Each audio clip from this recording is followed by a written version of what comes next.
So it gives me great pleasure to introduce Arike Oke, Director of the Black Cultural Archives, who is going to talk about the Civic Archivist.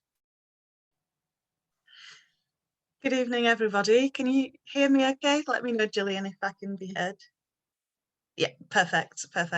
Thank you so much, Gillian, for inviting me to speak tonight.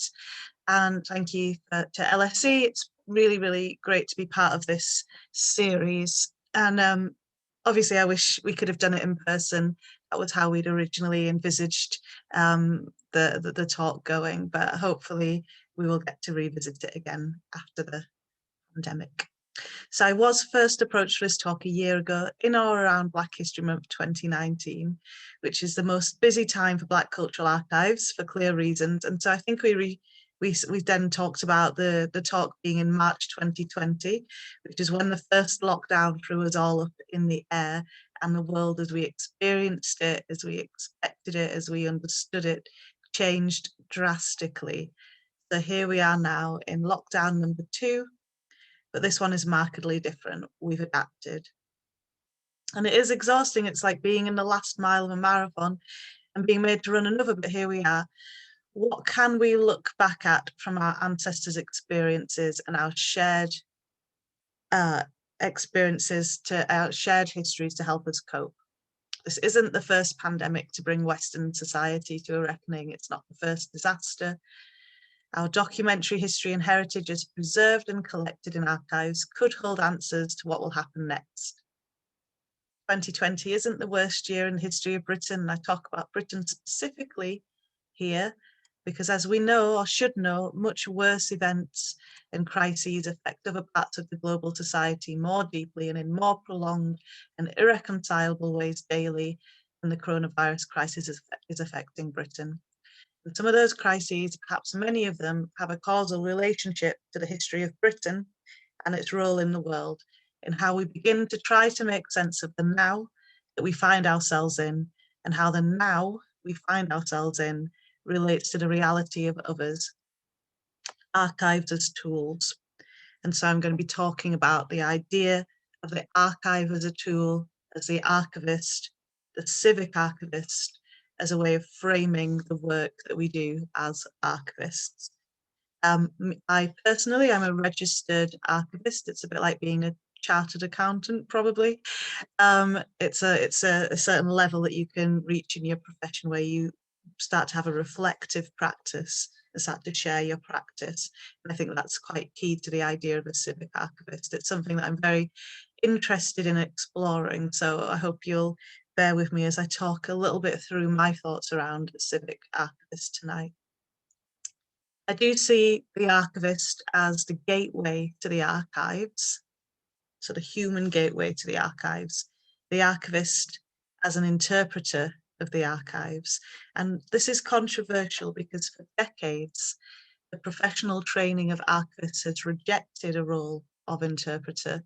The archon of the archivist, which if anyone goes to archives talks and conferences, you might be familiar with Derrida.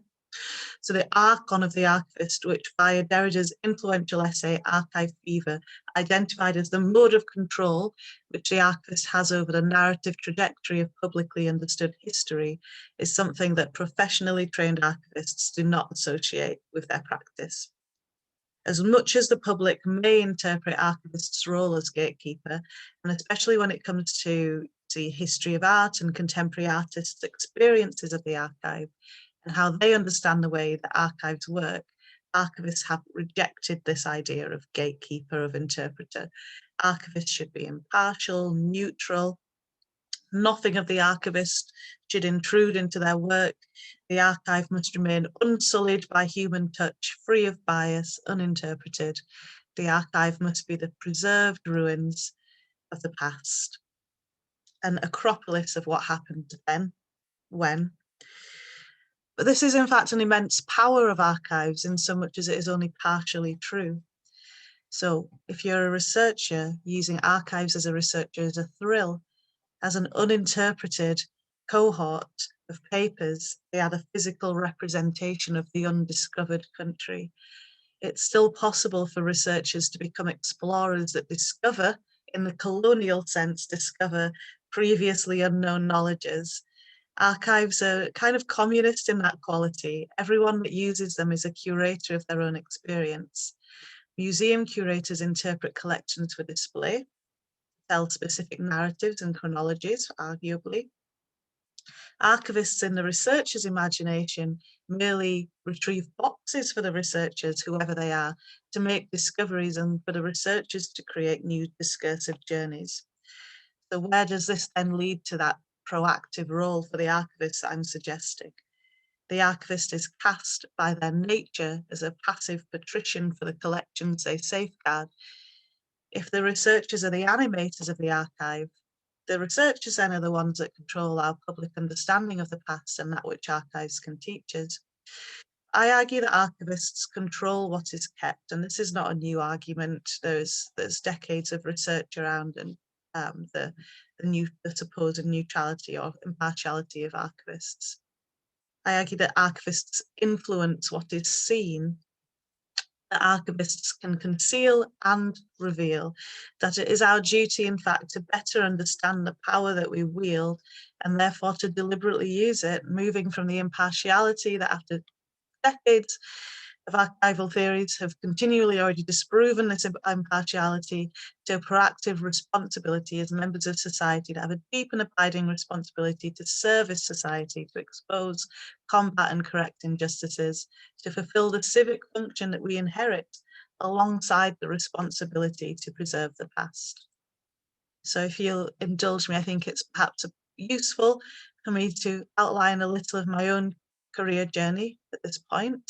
I'm now the Managing Director of Black Cultural Archives, BCA, but my relationship with history as a subject is rooted in my identity as a Yoruba Yorkshire woman, brought up partly in Hull in northern England, partly in Bauchi in northern Nigeria, in my education being split between the Nigerian system, in which I learned to speak Hausa, which I've now forgotten, and the geography of Africa, which I have now forgotten, and the British system, in which I learned that the history of Black people was rescued by the abolitionist and proud son of Hull, which is where I'm from, William Wilberforce. My social conscience development traced through my decision to go to the University of Birmingham, which was partly because of its history as one of the first civic or red brick universities established without the college basis and admitting students historically in principle from a range of backgrounds and for the study and research of engineering and medicine rather than theology and humanities. I went to study a humanities degree, so obviously they moved on from that initial purpose.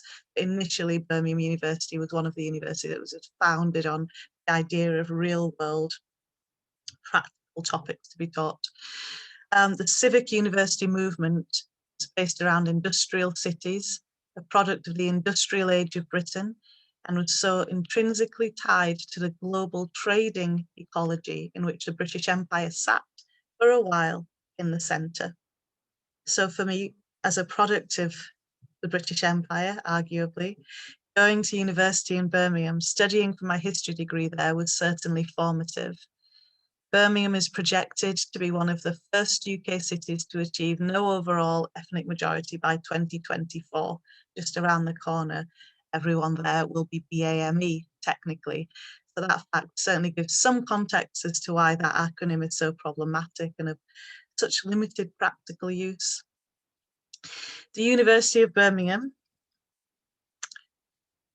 the University of Birmingham is also the university at which the late Stuart Hall, Jamaican-born cultural theorist and educator, was a director of the Centre for Contemporary Cultural Studies, a research centre that actively investigated the modes and means, the development and impact, and the whys of cultural phenomena as relating to individuals within society. History within these sociological cultural studies is not only a chronology or backdrop for nostalgic remembrance, but is also an engine for change and an incubator for the future. So this is something that I think is quite key to the idea of the civic archivist. After being at university in Birmingham, I went on to become a registrar of births, deaths and marriages in Leeds. This job meant meeting everyone in Leeds at some point, or having the opportunity to meet them. From the traveller communities, birth and death registrations, to wealthy country club weddings, being a registrar means being a genuinely passive observer of human life at moments of civil significance. I was a registrar when citizenship ceremonies were introduced. I was a registrar when civil partnerships for same-sex couples only were introduced. When I was a registrar, and I believe this is probably still the case, the registers, which have those registration elements in, so the births, deaths and marriage registers, going back to the early days of registration, were still kept at the local offices. You could get a reprint, a certified copy of your own birth certificate from those original registers. You could also use them to trace back ancestry. I first learned my paleography or handwriting reading skills in the back room of the register office, going through the handwritten indexes, breathing in the iron-rich ink smell from the aged paper stock. The ink was archival quality. It didn't fade, it stayed. I still remember the way that those records in those registers changed over time, from the way that causes of death were described to the type of work that people wrote as their occupation, from the frequency in the older registers of woolen mill accidents being the causes of death to the frequency of causes of death related to asbestos. So Leeds, if you didn't know, was one of the cities in England where children, well, where adults now remember playing as children with asbestos in the street as though it was snow. And you see that in the death registers in Leeds after a certain point, chronic obstructive pulmonary disease. So you can also trace literacy in Leeds in those registers, from the majority of people being only able to sign their name with a mark, to the majority of people being able to write their own names, from the paternalism of the original data collected, to the inclusion gradually of space for women to have their professions recorded, from the first range of ways in which Mohammed or Begum or Kaur was spelt in the birth and marriage registers, to the gradual standardization of those spellings in more recent times. So these are records of social significance. They track the development of Leeds, its people, and their journey through time together. So it's all of these experiences that introduced me to the idea of archives. It's a profession that brings together human life now with our pasts and our futures. It's a profession in which you can curate an exhibition, you can work silently indexing, and you can help someone conduct their own research all in one day. So it's an active profession. It's a bridge. I went back to Birmingham after being a registrar to work with the Connecting Histories project. In those days, Black Cultural Archives, BCA, was still fundraising for its eventual home at 1 Windrush Square, where it is now. Connecting Histories was trying to reconnect the collections with the communities they were made by, to reprogram the relationships and perceptions that kept the Library of Birmingham, as it was then, this was the old library building, the best used library in Europe.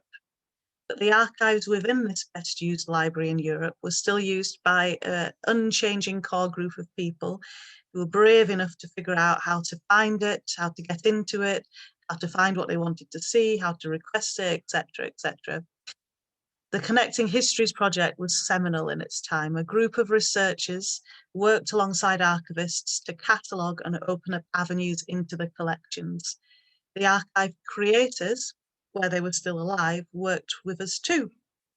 So it was a kind of co-curation as far as we could project. And that's where I met and got to know Vanley Burke, who is one of the preeminent Black British photographers and one of the progenitors of Black British documentary photography. Vanley's practice was an archival practice. He wanted to document the Caribbean community in Birmingham. One of his most well-known works is Boy with Flag, in which a young boy leans on his bicycle, which has a Union flag flying from it. And I will just see if I can share that image with you.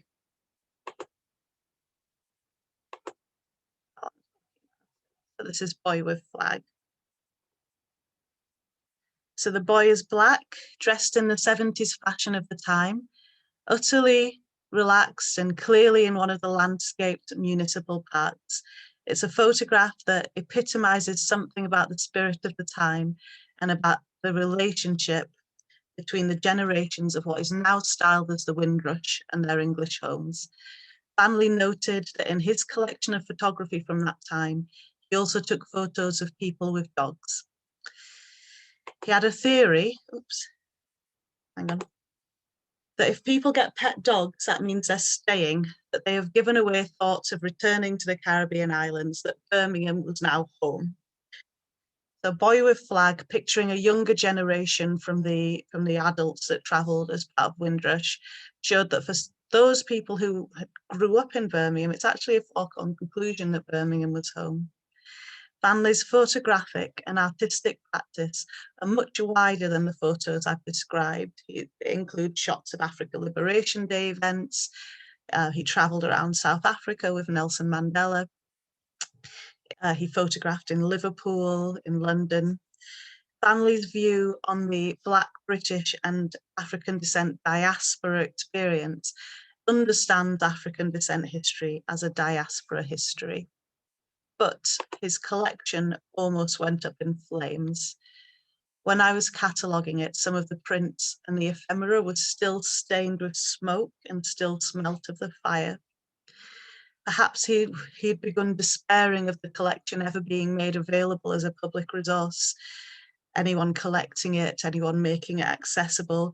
Perhaps he'd given up hope on the project of preserving his community's history. It seems he had set a bonfire of some of his collection. And it was Pete James, who was a photography curator at the Library of Birmingham, who had intervened with Stanley to stop the destruction of the collection. And this intervention has made research possible. There are dissertations, there are theses now based on Stanley's collection. There have been major gallery exhibitions, think pieces, articles written on it. His collection is a key part of our national heritage, our national story. My role in this is small. Obviously, I just catalogued part of the collection. The archive services, Birmingham Archive Services role was utilitarian. It provided a space for the collection to be stored and made accessible. The barriers remained really for Stanley's vision of a collection co-owned and used by the people it's from and of. Barriers of perception, barriers in reality. Passive archive and a passive archivist would have allowed Stanley's collection to go up in flames. I mean, archives are the detritus of history in some respects. They're only what survives, and is findable. Without a catalogue, the archive is unnavigable. The tools we use still to catalogue collections are based on principles that were set in a previous world, a world in which a collection of the nature of families, his collection is more than photographs, it's quite entertaining. It has plastic bags in it, has photocopied flyers. These provide valuable evidence of Black presence and industry and community and life. But even at the time when we were cataloguing it, we were struggling to figure out how it could be seen as more than ephemeral within the cataloguing structures that we had. How could this, this plastic bag for a Jamaican patty shop or what have you have research value? So the cataloguing practices archivists use seem sometimes to be based on a disassociative, passionless type of categorization and listing established in a context quite different to the one that we operate in globally now, and sanitized to be general enough to fit all collections. Archivists are taught to respect the fonts, meaning the provenance, the source, not to change original order, not to impose interpretation. However, respecting the source in the civic sense may sometimes mean more than forcing a sporadic, diverse, sprawling collection to fit the still framework of the catalogue. So I want to just quickly share my screen just one more time to show you another approach to the catalogue. Okay. So this is the catalogue of the artist John Latham's archive at Flat Time House, and it posits a different approach, one in which, although the basic catalogue behind the scenes may be very familiar, the experience that a researcher has when encountering the catalogue is very individual. There are 3 ways to enter the archive as different characters from Dostoevsky's The Brothers Karamazov. The online archive is organised in 3 parallel sections, so all documents are accessible from every section. So choosing a section will not affect the content. However, each section offers different search tools to retrieve content. These tools are inspired, as I say, by the brothers Karamazov. Mitya, Ivan, and Alyosha. Please forgive my pronunciation. So these are 3 brothers, 3 characters that Latham had made reference to in his work. So Mitya appears to offer a random selection of documents from the archive in the form of a slideshow. Ivan is a highly structured index of terms from controlled vocabularies, allowing faceted searching. And Alyosha is an intuitive search tool, which is based on Latham's time bases as described using sound. So I will just click on a couple so you can see how it kind of works, if the internet will. Right, so this is Mitya, and it shows a randomized shuffling through as a slideshow. So try the next one. Ivan. And perhaps this is a bit more how we might be used to searching through an archive. So we've got index terms that can pull up, you know, whatever they're indexed with. Third and youngest brother.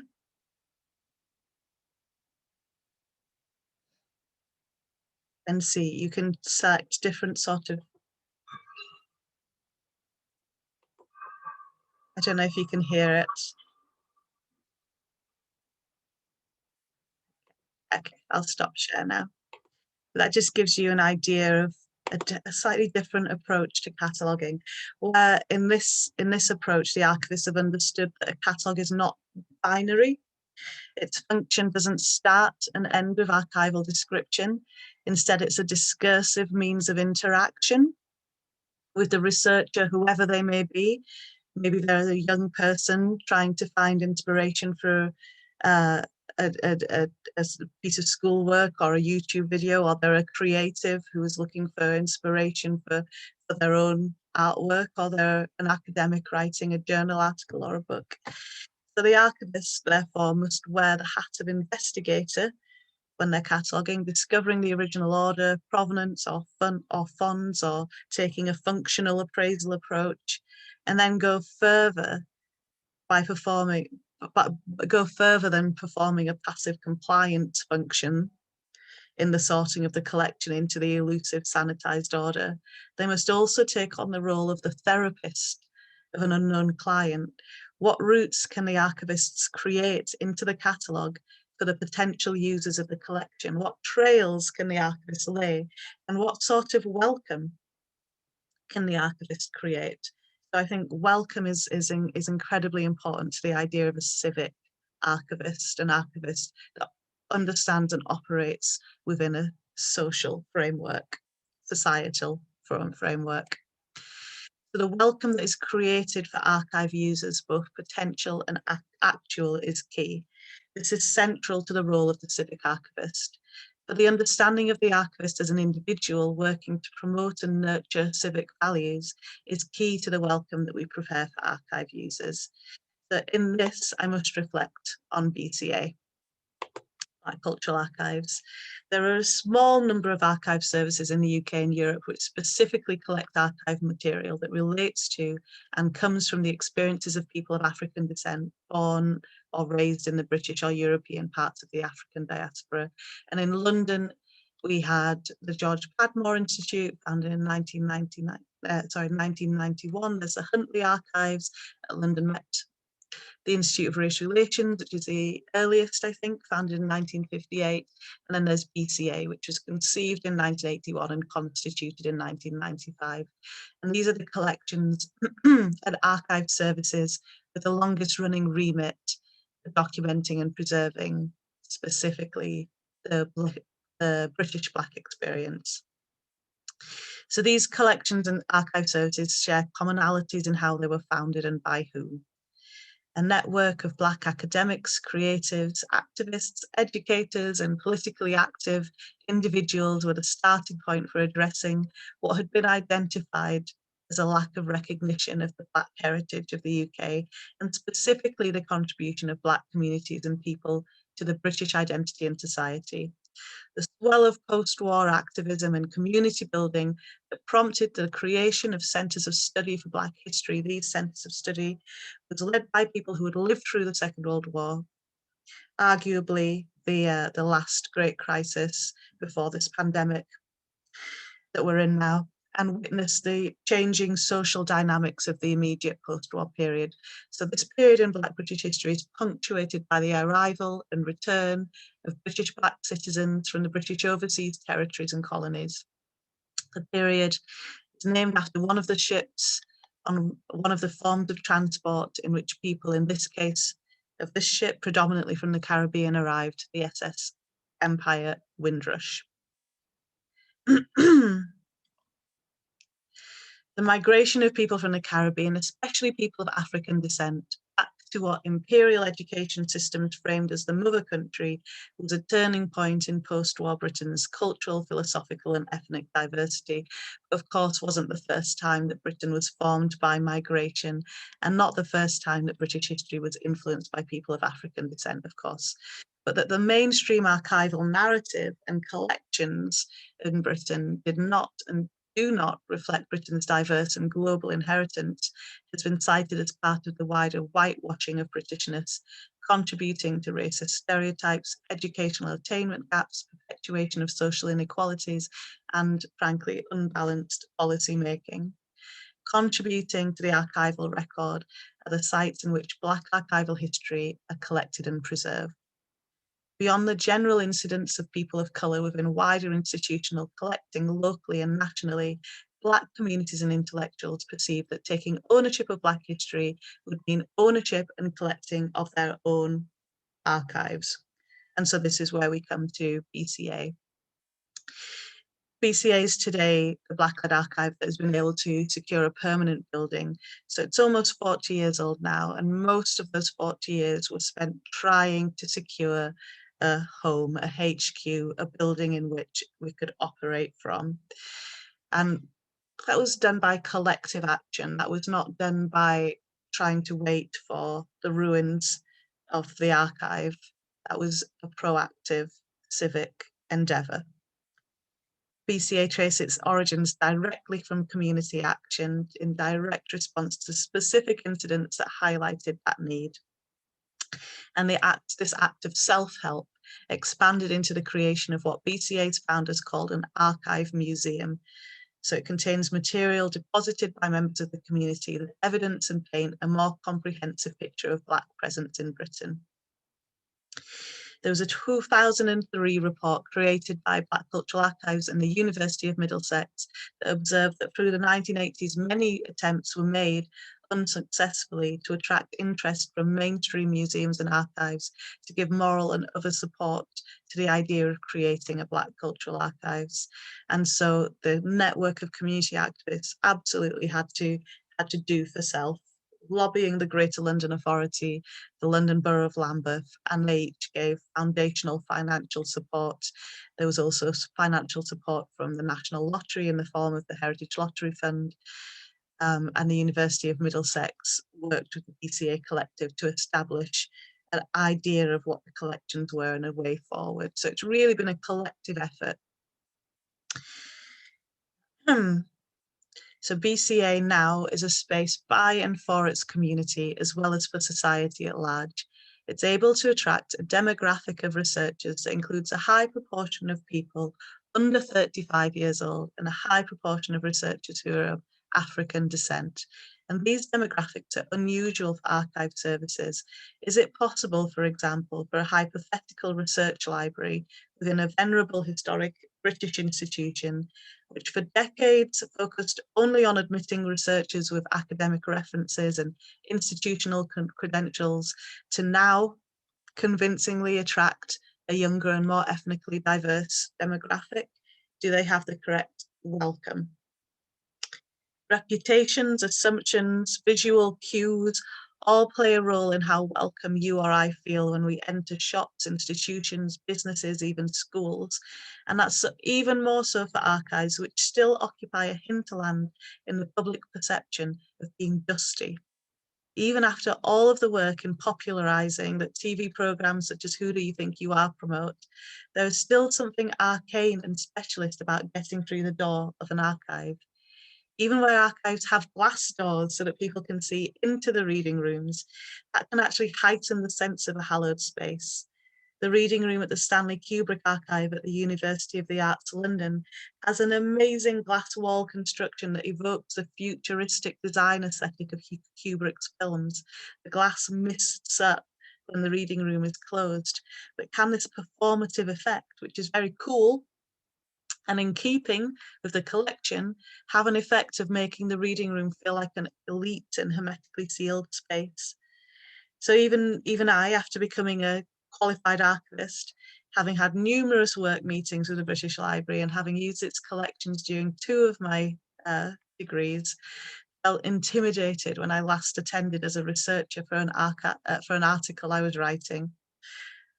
I should have felt at home, and I was treated very well by the staff. But there's still something about how the welcome is presented. And at BCA, despite our welcome being of a very different tone and nature, we too suffer from that rarefied association that archives hold in the popular imagination. We too have only a small part of our footfall visitors to One Windrush Square, where we're based, venture up to or have an awareness of the existence of our reading room. So archivists can't solve all of these issues. Some of them are to do with the assumptions and the work that the designers of our spaces and the parent bodies within whose spaces the archive sits have about the collections. So in the new Library of Birmingham, not the one that I worked in, which has been knocked down, in the new Library of Birmingham, the archive sits in a kind of fondant, fancy style treasure box at the very top of the building, and you ascend through knowledge via the central escalators, which is such a beautiful concept to reach the apex of the archives. But it does make it feel like an exclusive experience, an experience that only a certain few may get to enjoy. At BCA, we're filming some video at the moment because the collections are locked down, so we're creating video content about our collections. And our filmmaker is trying to insist on an ethereal sound bed for the film to heighten the sense of rarefied atmosphere and esotericism. And archivists must guide against these actions, which are flattering, of course, to the profession, and do, of course, support the truth that the collections are irreplaceable and highly valuable. But the civic archivist must understand that the vast majority of collections' value stems immediately from their use. Archives must not become ornamental, must not become nostalgic. They must always be tools in society's growth. One of the founders of Black Cultural Archives, Len Garrison, said of the motivation to create the dreamt of archive museum: we need our own archives where important acts and achievements of the past, which are now scattered or pushed into the margins of European history, can be assembled, where facts now presented as negative can be represented from our point of view as positive factions in our liberation. This archive dream is of an activist archive, an archive that has a powerful function, but it also in its meaning captures the essential nature of all archives, from the business records of a spoon manufacturer in Wolverhampton to the personal family papers of a landed family. Archives are not ruins of history after all. They are the soul of history. They can not only be what has survived the past, they must be what we need to know and carry with us from the past. They have the seeds of future possibilities within them and answers to questions we may not yet be ready for. So I have a little bit more to say, but I think I'm going to pause soon, because I think I've probably talked for a bit too long already. But I do want to say that archives are civic tools able to support the well-being of society, to foster justice, to protect social values, to correct injustice, and they help us understand ourselves. So archivists then have the opportunity to understand their duty of care and their duty of creating access to the archives as part of the civic virtue, in which archivists proactively investigate and engage with collections and society as part of a continuum of duty, each inseparable from the other. So with that, I think I'll pause, and perhaps we have a discussion. Well, thank you very much. That was wonderful. Lots of food for thought there. So now we're able to take questions. And we do have one question already in the chat box, and it's from Kate Jarman.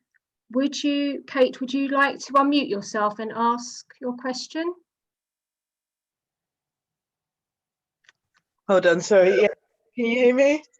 Can, Yes. yeah. Yeah. So, I mean, I've kind of coming from a point of view of the fact that I'm an archivist. I work in what is very typical of being a very under-resourced archive, and for us, the imperative of access is to get stuff catalogued. I really like that someone's helpfully said that the artist you were talking about was called John Latham. I really like that catalogue that you were showing us, but that seems like quite a resource intensive process to develop something like that. How do you balance that kind of the imperative to just make people aware that this stuff exists, the kind of just more product, less process, that just getting catalogues out there to the standard model, and making something which is welcoming and representative of maybe a kind of non-institutional collection? Thanks, Kate. Yeah, absolutely. And as you know, I feel your pain. I've been a solo archivist in services before. I worked for organisations with tons of funding and organisations with zero funding, local authority archives as well. Running BCA has given me a slightly different perspective on that, though, from when I was a solo archivist at Rhombert, because BCA is an independent charity, so we don't receive any grant in aid funding. Any funding that we receive, we apply for from public bodies, at least. So, and as I mentioned, BCA grew from a collective action, so it grew from voluntary action. So unlike some of our bigger charities, it never had an endowment, which means that financially BCA is always fundraising for anything at all that it does. And so our motto for 2020, before the pandemic even happened, was get someone else to pay for it. So that's one thing, which is it's possibly a bit of a facetious thing if you're in a situation where you haven't got any kind of fundraising support. At BCA we don't have a fundraiser, but we still are able to kind of make funding happen. But I do understand from my own experience that that's not quite the approach that can help everybody. So that's one thing, that's one approach. And obviously for John Latham's archive, I presented it as a provocation in a way, because it's a very artist-led, a very artist way to approach an archive. I think it's a useful provocation for us, and I think it's something that we can, whether we probably wouldn't work towards that model ourselves in specific collections, because it won't work for everything. I think there is something about being able to question and challenge what we have received, our received wisdom about how cataloguing and access to collections can work. Yeah, absolutely. More product, less process gets more catalogue records out there and into public consumption, into researchers' hands, and that's super valuable. But I think it does start to miss out and erode the possibility of including different kinds of researchers to the collections. I mean, so many people find archive catalogues to be completely impenetrable, and to figure out the way around the catalogue is impossible for a lot of people. So I think that maybe it's something, that a piece of work that as a profession we actually might need to start gathering around, and not just leaving it up to individual archivists and individual services to try and figure out themselves. But yeah, absolutely. I proposed Latham's archive as a kind of provocation, because I find it really fascinating, and I don't know myself how we would use that at BCA. But I think it's a really interesting stepping off point. Thank you. Thank you. We've got a question from Kathleen. Kathleen, would you like to unmute yourself? Hi there. Hi. Yeah. So, yeah, I was just asking about,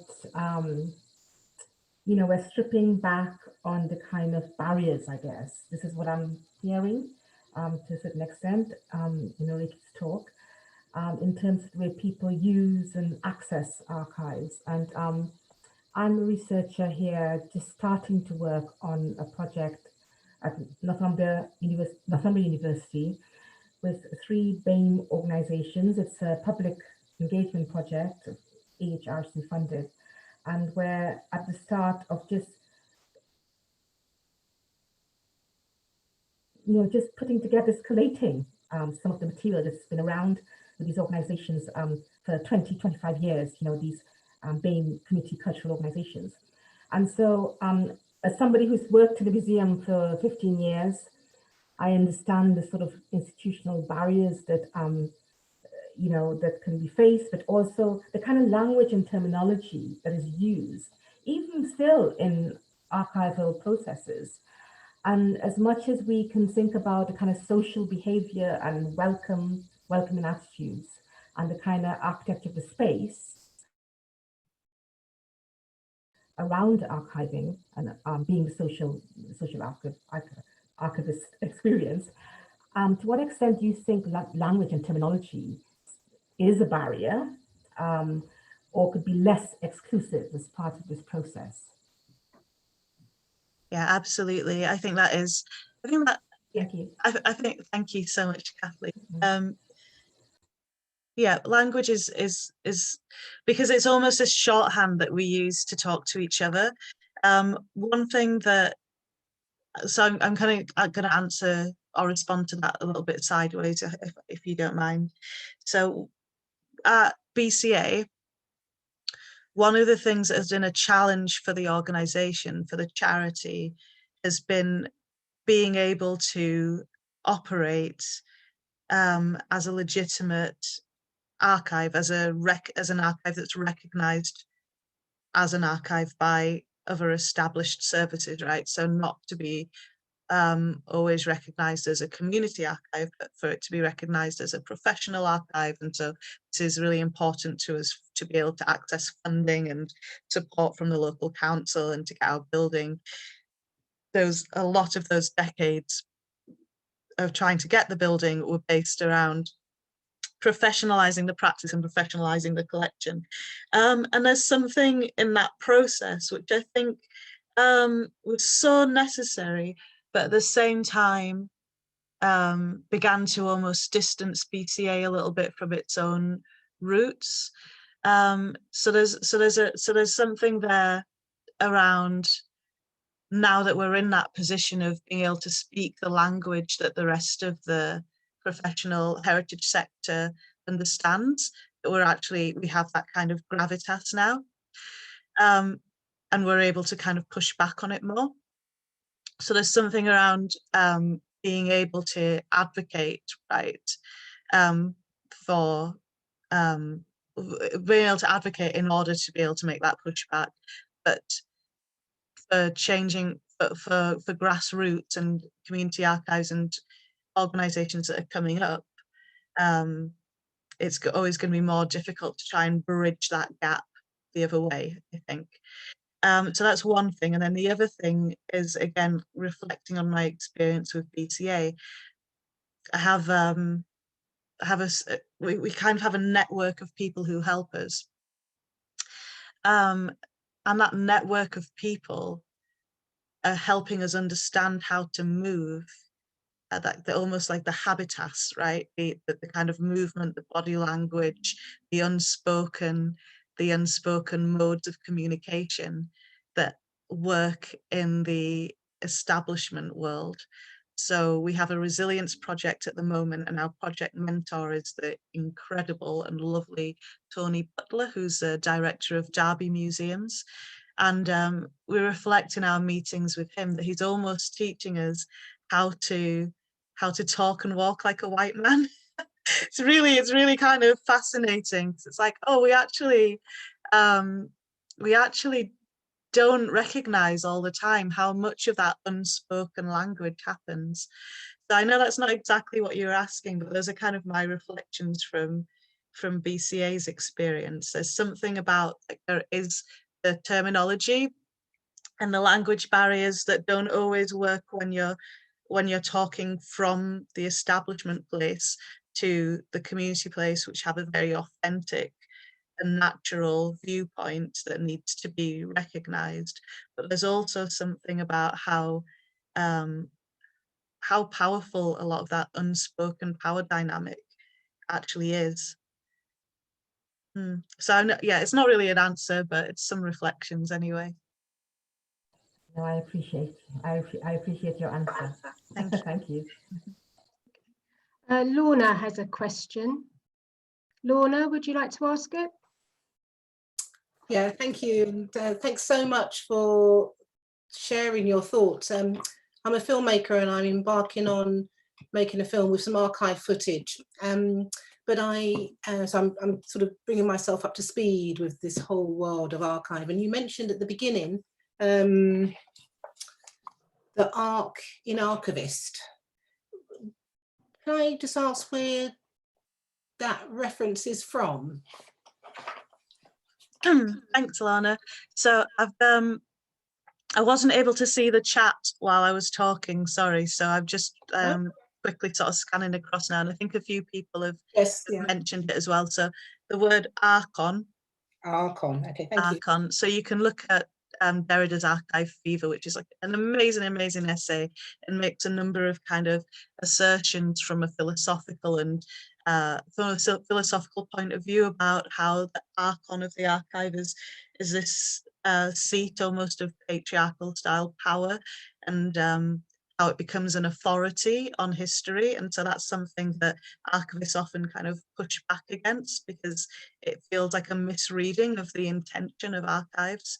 But it's something that creatives and artists often identify archives with quite strongly. And I think that, you know, personally for much of my career, I've been like, no, that's not what we are, that's not what we are. Actually, maybe it's time we start listening to how other people are experiencing us, because there is some truth in it, even if it's not our intention. That archon idea is still there.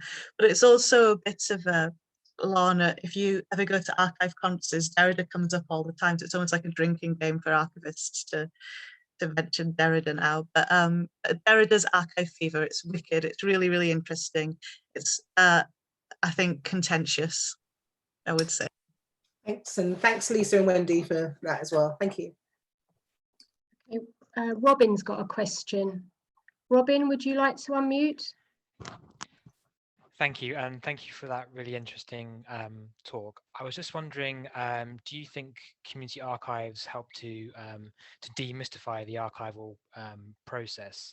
And if so, how do you think we as professional archivists can provide support and guidance to these community archives without reducing, our own significance as a profession? Or should we not think of it like that? Should we think of stop being the gatekeepers? Thanks very much, Robin. I think that's really interesting because that's something that I didn't really touch on, is it? That actually archivists can act as gatekeepers to the profession and the practices of the profession itself. I remember when I was at Hull History Centre, we had such an interesting dynamic with I can't remember what the local history society was called, but they had their own community archive that was, the collections were almost it felt at the time, in the context that I was in then, almost in competition. So we had this like strange kind of dynamic where they were collecting and we were collecting, and we were like, well, we know how to look after it, so we should be the ones collecting. But they had they had a very different approach, which is a completely valid approach, actually. So I think that's super interesting to note that archivists, professionally qualified, trained archivists themselves can act as gatekeepers. And I do think that archivists in the UK, at least, I've no idea about other countries at all, no idea, can feel quite sensitive about our professional qualifications. The range of skills and work that archivists are called on to do increasingly, from being able to do outreach, to be able to curate exhibitions, to understand digital preservation, to be able to write articles, to be able to have some amount of paleography, historiography, conservation skills. It's this huge panoply of skills, only some of which are included in the training that we receive in the university archive courses.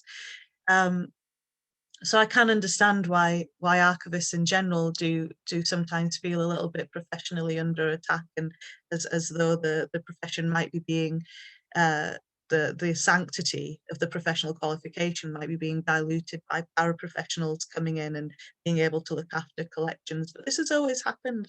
This happened in business archives, where the business historian probably is the one that has been looking after the archive, and it happens in community archives. So yeah. So I can't remember the beginning of your question, Robin, which I think was something about what can, I think it's in the chat, help to demystify the archive, and how do we think we as archivists can provide support and guidance. I think it's really difficult for community archives to demystify the archives in the wider sense, because they are not given a platform to do so. So BCA, when at the time when it was considered to be a community archive, was completely unable to generate the kind of support required to look after its collection and to interpret the collections. It was only after it began behaving as a professional archive that it's able to generate that kind of support. So it's incredibly difficult for community archives to demystify the archive, and I think that gives the answer to how professional archivists can provide support and guidance. I think it's not necessarily always providing guidance. I think it might actually be about functioning as that bridge or that platform, and helping to amplify those collections and those practices, and maybe listening and having more of a dialogue. And it doesn't at all dilute or deprofessionalize professionally qualified archivists, because it's a very, very different job and a very different approach. But I think we probably need to be less protectionist as a sector. Okay, we've got time. There are 3 more questions. So I think these will be the last 3 now. So Wendy, would you like to ask your question? Hi, Arike. Thanks for that. Yeah. Great. So I just wanted to, you mentioned being an archivist earlier, and I just wanted to say something about, I myself working in an institution which always has a certain kind of, historical narrative, and even when it diversifies, and I put that in quotations, it still maintains what it is, and we all know that this is what, you know, institutions seek to preserve themselves. So as an archivist, I'm increasingly feeling like I have to act against the institution in order to somehow save it. So I just wondered, you know, there is always this struggle, therefore, that archivists who want to change have, because in a sense they're having this constant battle with the institution that they're in, that wants to kind of, you know, go by the standards, go by this, go by that, and so on. So I just wondered if you had any kind of comments on that in relation to what you were saying about activism. Sure, thank you. Thanks, Wendy.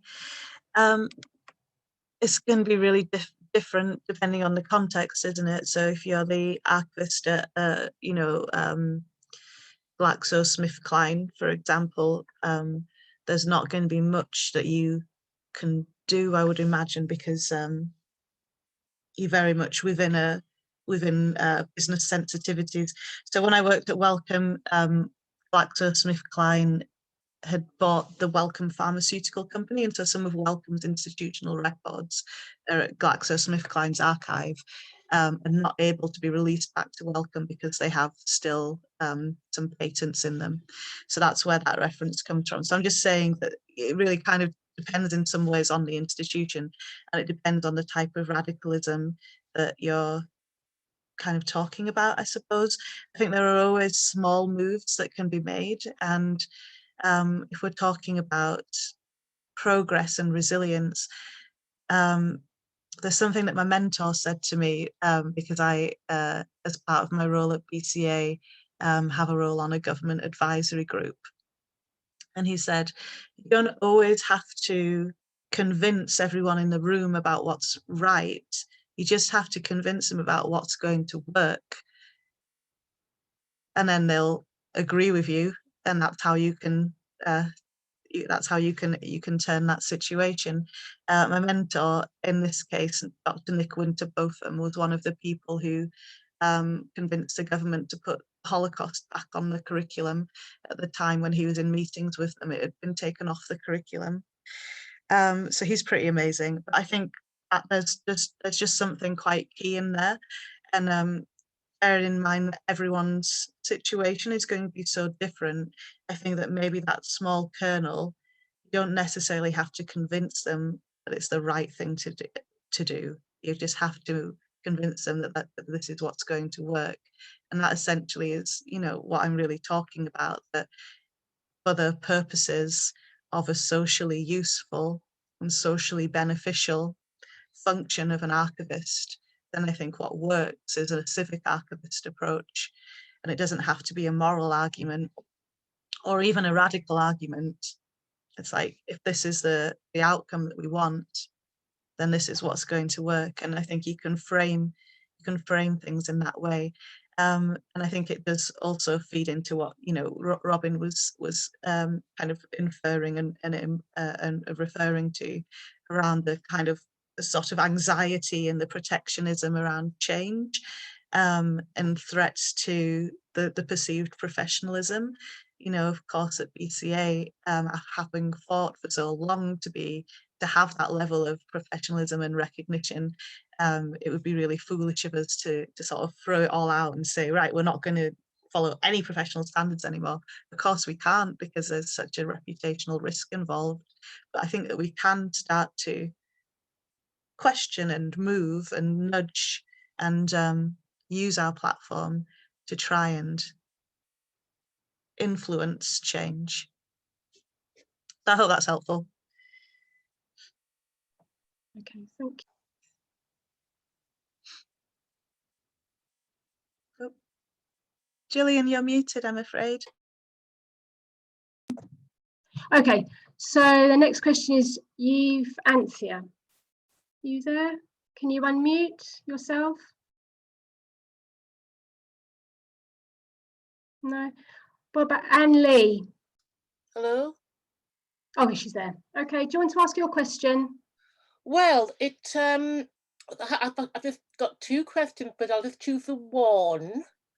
Yeah, I think the more exciting one for me is with the, everything's digital. We've got the information so at our fingertips. How do a traditional archivist deal with fake news, fake information, or information that has to be amended, especially with cultural archives, that something might come to light and it will be agreed that the information that you have is no longer valid, or it may need removing. But most of all, what kills me is we have more information at our fingertips than ever before, but we are less likely to actually want to actually question it or to actually research it, because it's there in front of you and people believe it. Yeah, I think this is super interesting because it sort of goes down to like the core of why we bother cataloging in the first place, right? Because otherwise it's just this, piles and piles and piles and piles of information with no possible route through. It's white noise, right? Without the radio station being tuned in. And so, it's a bit of a something that's been talked about over and over again, this idea of archivists having a role in interpreting. But certainly archivists have a role in framing and how information is presented. And so where we're talking about things like fake news, then that shouldn't, if it has research value, which is, this idea of having to be a therapist to the future and figuring out what we're going to need in the future, then there shouldn't be something that's purged from the archival record. It just has to be framed. It has to be framed. It has to have the metadata that goes with it. But it's still not the archivist's role to say this is true and this isn't. It's the archivist's role to say this is, and this is how this came up. This is the framework in which it came about. And we're always going to have to make decisions about, what isn't included. That's something around appraisal theory. We do have to make decisions about what isn't included. And I think that's, I suppose if you're thinking about, social media and the fake news on social media, it's something about, do we start to have a discursive approach to how we use hashtags in metadata, for example, and I mean the original hashtags that might be on something. If like stop the count, hashtag stop the count or whatever is on something, does that mean that then becomes part of the descriptive framework that we use when we're cataloguing it, so that people are able to sift it through?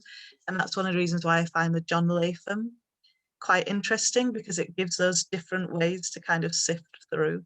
But in terms of like purging something from the archival narrative because it's not true, that's not, I don't think that should be part of archival practice.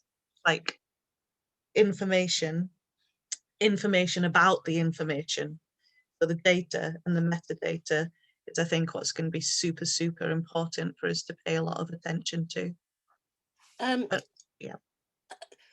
I mean, slightly further on from that is 50 years ago, 30 years ago, there were very few or very little Black, minority or ethnic archivists working. So when you do come to a new archive, or when you do take on a job as an archivist from, if you are a Black person, and you are constantly coming across information that is steeped in, I can't think the word racism, but racist rhetoric, colonial rhetoric, items in an archive that have been kept, knowing there's items that really should have been kept but not being kept. It's a big job. It's a heck of a job for a new conscious thinking archivist to go into an established, organization and try and get some pleasure out of it. Because, I mean, similarly, I used to work in the BBC in diversity, and that was one person, a group of people taking on a massive organisation to try and change the output of diversity across regions and nations. And it became a job that looked lovely on paper, but actually became such a political, stressful hotbed that you were up against it. You had to be really strong, you had to be forthright, and you had to triple and double triple check everything that you actually gave to the organization, because it was coming from this troublemaker or this person who wanted to change. I'm really sorry that happened, and I absolutely recognize that experience. It feels like another one of those tale as old as time, right?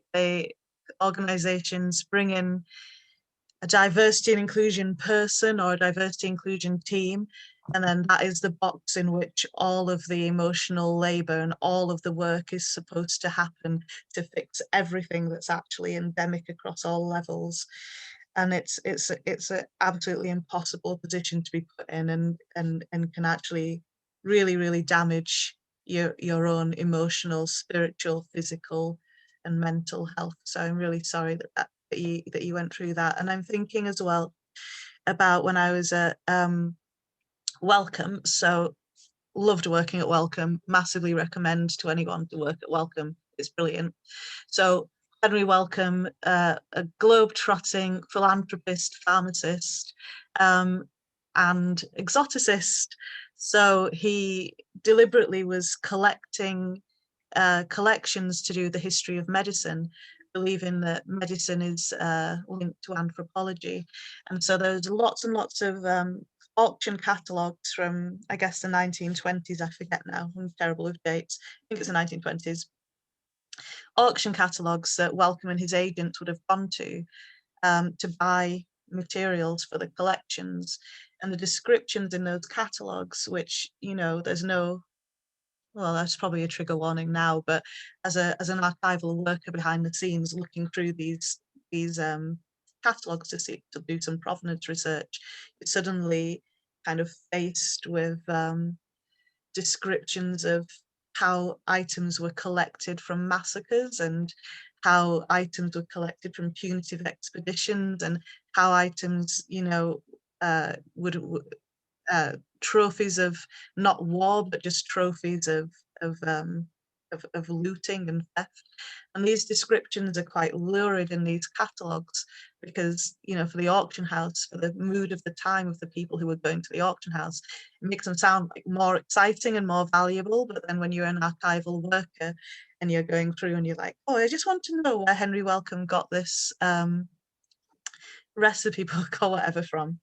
Oh God, right. So there needs to be something that we consider, and it might not be something that our employers are always awake to considering, but as a network of archival workers, I think there's something we need to consider around how we support each other and how we take into account that kind of very triggering material. And I give like a very specific example, but obviously if you're working in a hospital or what have you, then there are other types of very triggering material. At Birmingham Archives, there was material of like post-mortems, you know, and things like that. So there's all sorts of incredibly upsetting material in there. Yeah, we've just got to be, you know, we've got to actually be, a certain person takes on that job. You don't realise until you're in the job why you were chosen. Obviously, they see something in you, but they expect so much, and often the support isn't there. They've ticked their box, and now you've got to stay in your box. But still, you've got to actually throw things out the box, what they like. I mean, I take my hat off to you. You're doing a fabulous, fabulous job. Thanks, sis. Okay. Okay, we've got time for one last question, and it's from Anne Lee. Just a practical question, really. Does open access to archives mean having sources all available in digital form? It can do. That's very expensive though, so it will always to answer practically and frankly, with apologies, Anne, it will always depend on the resources of the institution. But not all archives are going to be able to do open access, because not all archives will have the permission from the creators of the documents, or some things might be in copyright and stuff, you know, that kind of issue. So there are some practical barriers that are nothing to do with philosophy, but just some practical barriers to having everything open access. I would imagine that that would be ultimately a very, very accessible way for everything to be presented, you know, because people from all over the world, any time of day or night or time zone, should be able to access digital material, should they be in a position to have a device that can access the internet and access to the internet, which, you know, as we know, is not 100% across the global community. But yeah, sorry, kind of a practical answer to a practical question. In theory, yes. Aside from those practical considerations, there's the question of how to prioritize what you digitize as well. Mm-hmm. But yeah, again, there can be practical applications to that, because, you know, some of the things that you take into account when you are prioritizing what to digitize are its condition, the demand for it, the quality of the catalogue, the quality of the data so that people can find it, whether you can look after the digital object that's created from the digitization, and whether you have something that a platform that people can actually, you know, usefully use. You know, it's not all of that white noise. So those are some of the things that you would just practically look at for prioritizing. And then you might look at more kind of psychosocial reasons. So is this important? Is it timely now? So in the summer, slightly different thing, but in the summer for BCA, even though we were still in the full lockdown, we sent out a call out to collect digital Black Lives Matter documentation, which we had a great response to, and obviously we were only able to collect it digitally. So, you know, is it timely? You know, depending on your approach, what is the social function of it? What's the research value? And then, you know, some of the other more practical, probably more boring considerations to take into account as well. Thank you, that's helpful. Thank you. Okay, that's all we have time for now. And thank you all very much for coming tonight. And join me in thanking our speaker. So I'm just going to clap for you. Thank you so much. And I just want to say that I haven't been able to read the chats really at all. So I'm so sorry. I think there's probably some messages to me in there. I apologize. I think we can save that, can't we, Debbie? Can we save the chat? Yeah, I'll save the chat because I'm recording it. There was a question from Gregory, so Arike, I'll make sure that I email it to you both tomorrow. And maybe actually, Gregory, if you want to put your email in there, then she can get back to you like kind of like directly, if that makes sense. So yeah. Thank you so much. Okay, thank you.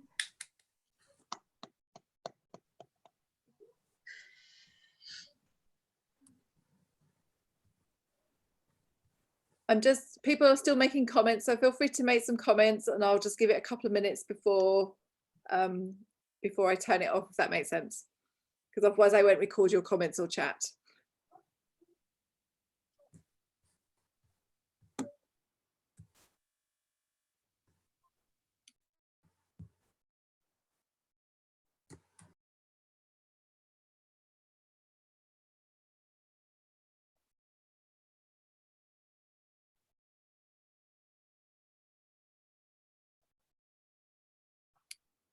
Okay, so just to give everybody just a last chance to write any comments or put any direct emails in if you want a direct response, because I'll record the chat and send it to Arike and Gillian tomorrow.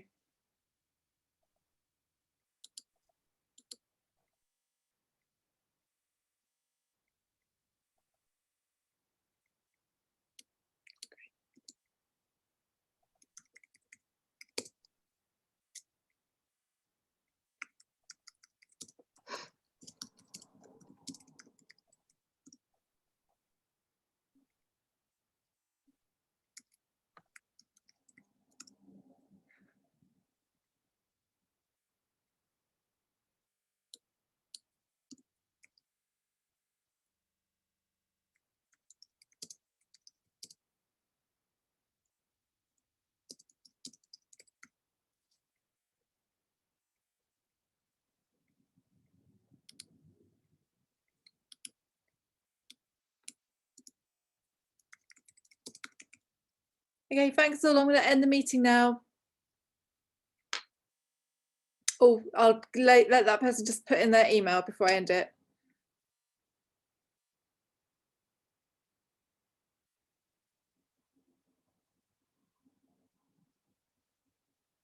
Okay, great. Thank you. I'll finish the meeting now. Thanks everybody for coming.